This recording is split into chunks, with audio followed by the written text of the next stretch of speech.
Ya, warga masyarakat Kota Merauke dan Provinsi Papua Selatan. Saya sekarang ditemani oleh saudara saya, perempuan hebat, itu menurut saya. Tapi ya, seperti apa nanti kita akan cerita tentang situasi Merauke. Saya mau kasih tahu pemirsa hari ini, saat ini kami Merauke sudah menjadi Provinsi Papua Selatan. Seperti apa, dan saya akan berdiskusi dengan seorang perempuan yang memang hari-harinya dia seperti apa. Mungkin lebih jelas nanti beliau akan menyampaikan seperti itu. Bagaimana Merauke sudah menjadi Provinsi Papua Selatan? Situasi yang Ibu melihat seperti apa di lapangan saat ini?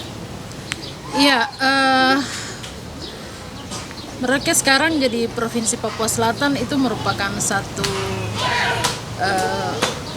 pencapaian yang sangat luar biasa, dan itu menjadi satu tanggung jawab penuh buat anak muda bahwa ini saatnya untuk kita bekerja. Berarti saat ini kita ngomong, tapi berbicara dengan pelaksanaan itu harus bersamaan ya, harus dilakukan seperti bagaimana yang Ibu sudah melihat sementara ini orang berbicara dan pelaksanaan seperti apa? Untuk sementara ini banyak sekali anak muda yang kreatif, dan itu mereka sementara ini sedang berlomba-lomba di mana untuk menciptakan berbagai kreatif yang mereka miliki, sehingga Papua Selatan ini kan mereka mengisinya dengan sesuatu hal-hal yang positif gitu. Ya, berarti sementara ini kita jangan bicara saja.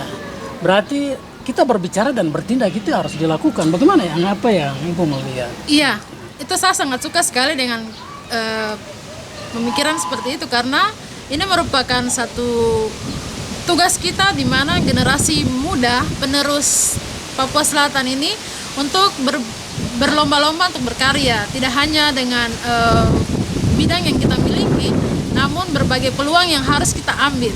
Ya, berarti provinsi ini sudah dipikirkan, digagas oleh pendiri-pendiri kita, orang tua kita yang mereka sudah berjuang bagaimana susah payah untuk mereka hadirkan provinsi ini, sehingga provinsi ini sudah hadir ini. Bagaimana seorang perempuan melihat kami orang Papua Selatan dan khusus orang Marin dan orang Papua di selatan seperti apa?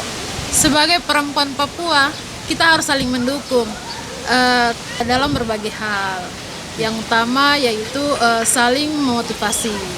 Jadi sebagai generasi muda yang ada di selatan Papua, bagaimana kita bisa saling mendukung, mendorong saudara-saudara kita yang lain lagi untuk bisa berkreasi dengan talenta yang dimiliki. Ya. Satu hal yang saya melihat, saya setiap hari mengamati, Kota Merauke ini dia semakin kota yang saya boleh bilang kota yang aman, dan tapi saya tidak melihat tampilan anak-anak asli untuk ada di jalan dan beraktivitas berjualan. Dan itu bagaimana menurut Ibu melihat itu? Saya sendiri melihat itu aktivitas anak-anak asli itu kayak kurang seperti itu. Menurut saya sebenarnya bukan kurang, tapi mereka sudah berupaya dengan apa yang mereka miliki. Tinggal bagaimana harus kita mendorong dan juga merangkul teman-teman kita yang lain, sehingga mereka nampak di permukaan lebih banyak lagi anak muda yang bisa mengembangkan apa yang mereka punya. Mereka kita perlu ada dukungan, dorongan, motivasi, yang kita selalu standby untuk memberikan motivasi. Itu mungkin menjadi bukan kendala sih, tapi ini kewajiban kita bersama yang harus kita melakukan, sehingga ayo mari kita Papua bisa, kita generasi Maring bisa, harus seperti itu. Kenapa? Sehingga kita tidak melihat bahwa saudara-saudara Nusantara yang ada di mana-mana, tapi kita orang Papua dan khusus orang Selatan itu harus bisa juga ada di mana-mana, sehingga berbaur dengan siapapun, sehingga kita akan bersaing dalam segala sisi.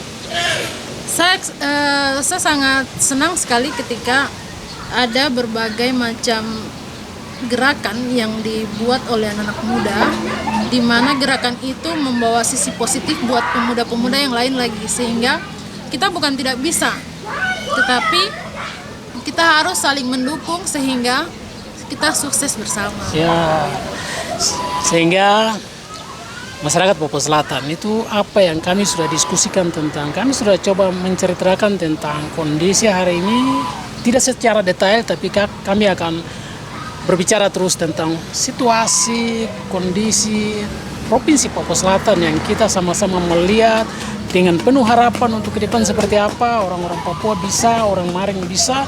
Satu hal yang saya mau pesan untuk kita semua, untuk khusus kita warga masyarakat Papua Selatan bahwa untuk orang asli sudah jadi provinsi Papua Selatan, jadi satu hal yang paling penting sekali, tanah harus dijaga, terus tata rumah atau lingkungan jangan sampai kita di belakang terus, jangan bangunan baru ada di depan baru kita yang di belakang. Pak, ini sangat, saya berapa kali melihat di berapa kompleks dan jalur ternyata ada orang asli yang menjual tempatnya di depan dan dia tinggal di belakang. Bagaimana sih orang perempuan melihat hal itu? Apakah itu pantas atau bagaimana? Menurut saya kita tidak bisa melihat itu lagi sebagai satu permasalahan, tetapi bagaimana kita caranya untuk bisa merubah yang kedepannya seperti apa gitu. Jadi kita harus saling mendukung yang pertama. Terus yang kedua itu bagaimana saudara-saudara kita yang lain juga bisa sama dengan saudara-saudara kita yang sudah berhasil gitu. Ya, berarti satu hal yang paling menarik saya mau sampaikan bahwa segala sesuatu kita yang mau lakukan, kita menghadapi berarti bukan kunci juga sih, tapi koordinasi dan waktu itu sangat penting sekali. Kalau kita terlambat koordinasi, maka waktu itu yang terbuang. Kalau kita tidak tepat waktu, maka segala sesuatu akan tinggal seperti itu. Bagaimana menurut Ibu? Benar, Papua Selatan ini kan kita punya ya. Kita punya dan banyak sekali yang harus kita buat, dan ini memang tugas berat buat generasi muda, di mana Papua Selatan yang diperjuangkan ini itu untuk kita. Nah, ini menarik sekali. Jadi provinsi ini hadir untuk kita sama-sama rawat dia, jaga dia dengan moto kita, Isakut Bekai, Isakut Kai. Satu hati, satu tujuan. Kita tetap pada di Kabupaten Provinsi Papua Selatan. Terima kasih.